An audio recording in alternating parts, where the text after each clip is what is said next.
অর্থাৎ স্লাইস রুটি মার্কেট থেকে আপনারা যেগুলো নিয়ে এসে খান।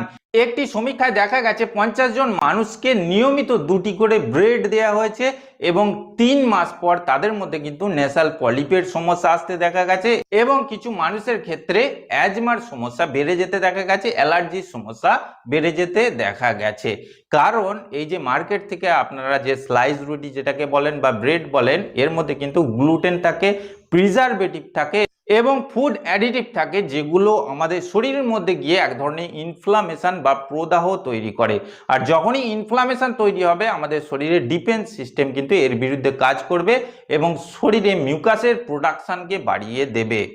এই ব্রেড বা স্লাইস রুটির পরিবর্তে আপনি ঘরোয়া উপায়ে গমের আটার রুটি খেতে পারেন বা গমের আটার সঙ্গে বেসন মিশিয়ে সেটা তৈরি করে সেটা রুটি তৈরি করে খেতে পারেন। এতে কিন্তু কোনো রকম ক্ষতি হওয়ার সম্ভাবনা থাকে না বা এগুলো কফ কারক হয় না।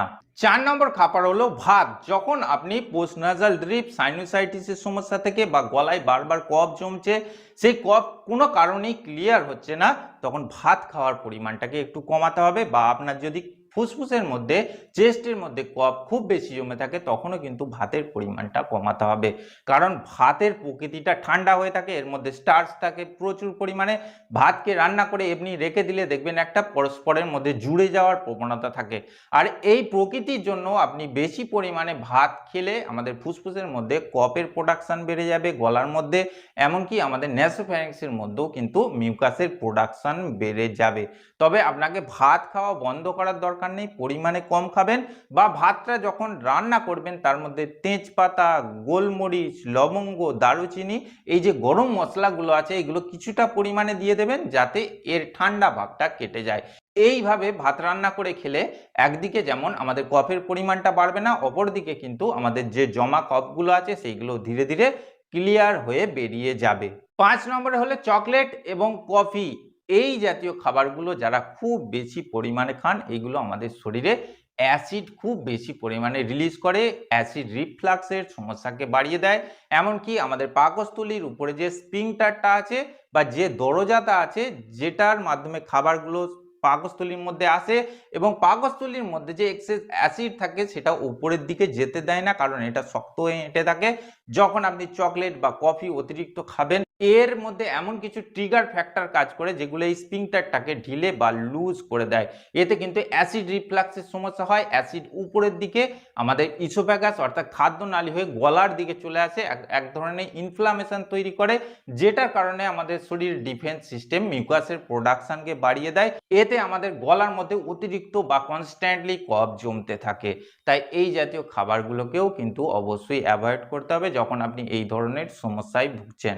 এইবার আপনাদের কিছু সহজ সরল ঘরোয়া উপায়ের কথা বলবো, যেগুলোর মাধ্যমে এই গলা বা নাকের মধ্যে যে বারবার কফ জমে, বারবার আপনাকে ইরিটেট করে, বারবার এইভাবে গলা পরিষ্কার করে নিতে হয়, এই সমস্যা থেকে আপনারা সম্পূর্ণভাবে অর্থাৎ 100% মুক্তি পেয়ে যাবেন।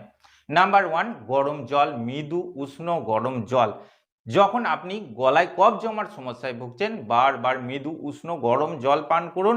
এই গরম জল আপনার গলার মধ্যে যে শ্লেষ্মা বা চটচটে কফগুলো জমে আছে সেগুলোকে ক্রমশ ঘুলিয়ে দিয়ে সেগুলোকে ক্লিয়ার করার চেষ্টা করবে এবং আস্তে আস্তে ক্লিয়ার হয়ে যাবে।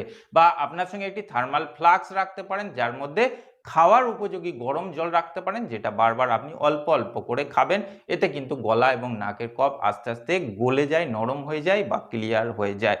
2 নম্বর হচ্ছে পেঁয়াজ। পেঁয়াজের মধ্যে অ্যালিয়াম নামে একটি কম্পাউন্ড আছে, যেটা মডার্ন রিসার্চ বলছে যে কাঁচা পেঁয়াজ যদি আপনি ডিনার বা লাঞ্চে খাবার দাবারের সঙ্গে চিবিয়ে বা ছোট্ট ছোট্ট টুকরো করে খেতে পারেন বা কেটে খেতে পারেন, সেক্ষেত্রে এই অ্যালিয়াম কম্পাউন্ডটি আমাদের শরীরে সর্দি, শ্লেষ্মা বা কাশির ধাতকে বা গলা বা নাক বা সাইনাস বা ফুসফুসের মধ্যে জমা শ্লেষ্মাকে ধীরে ধীরে গলাতে বা কমাতে সাহায্য করে, এমনকি এই সমস্যা থেকে আপনাকে অনেক সময় সম্পূর্ণভাবে মুক্তি দেয়। তাই প্রতিদিন কাঁচা পেঁয়াজ খাওয়ার চেষ্টা করবেন। 3 নম্বর উপায় হলো আদা এবং মধুর কম্বিনেশন। এই দুটো খাবারই কিন্তু আমাদের কফ শ্লেষ্মার জন্য অত্যন্ত উপকারী।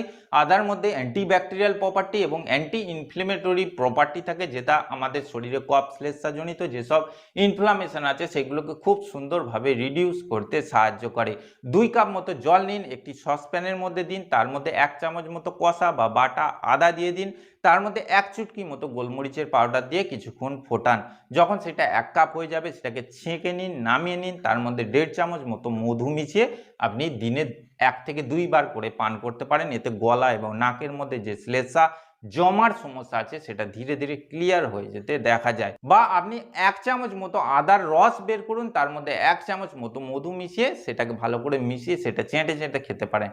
এতেও কিন্তু এই কফ জনিত যে সমস্যা আছে সেগুলো থেকে আপনি খুব দ্রুত রিলিফ পাবেন। বা আপনি করতে পারেন কি, এই ধরনের সমস্যার সঙ্গে সঙ্গে যাদের খুব বেশি কফের প্রোডাকশন হয়, তার সঙ্গে ইনফেকশন জড়িত থাকে, তারা প্রতিদিন 2 কোয়া করে কাঁচা রসুন ছোট্ট ছোট্ট টুকরো করে স্লাইস আকারে কেটে 5 থেকে 10 মিনিট মতো রেখে তারপর মুখে ছুঁড়ে দিয়ে 1 গ্লাস মতো জল খেতে পারেন। এই ধরনের সমস্যা আরো তাড়াতাড়ি ক্লিয়ার হয়ে যাবে।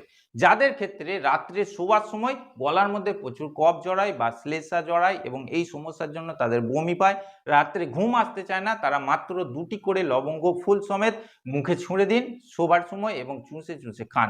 দেখবেন 5 থেকে 7 মিনিটের মধ্যে গলার কফ সম্পূর্ণভাবে ক্লিয়ার হয়ে যাবে এবং আপনার রাত্রে সুন্দর ঘুমও হবে। তো বন্ধুরা, আজকে এই ভিডিওর মধ্যে 5টি খাবারের কথা বললাম, যে খাবারগুলোকে আপাত দৃষ্টিতে উপকারী বা গুরুত্বপূর্ণ মনে করে আমরা খাই, কিন্তু এগুলো কফকারক, আমাদের শ্লেষ্মার প্রোডাকশনকে বাড়িয়ে দেয়।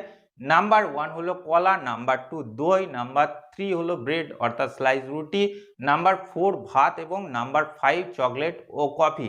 এবং আপনাদের কিছু গুরুত্বপূর্ণ সহজ ঘরোয়া উপায়ের কথা বললাম, যেগুলো এই গলায় কফ জমার সমস্যাকে দ্রুত ক্লিয়ার করতে পারে।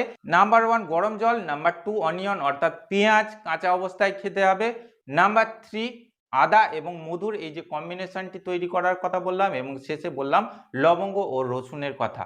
এইগুলোকে কন্টিনিউয়াস 21 থেকে 30 দিন মতো ফলো করে দেখুন, আপনার গলায় কফ জমার সমস্যা থেকে আপনি সম্পূর্ণভাবে মুক্তি পেয়ে যাবেন।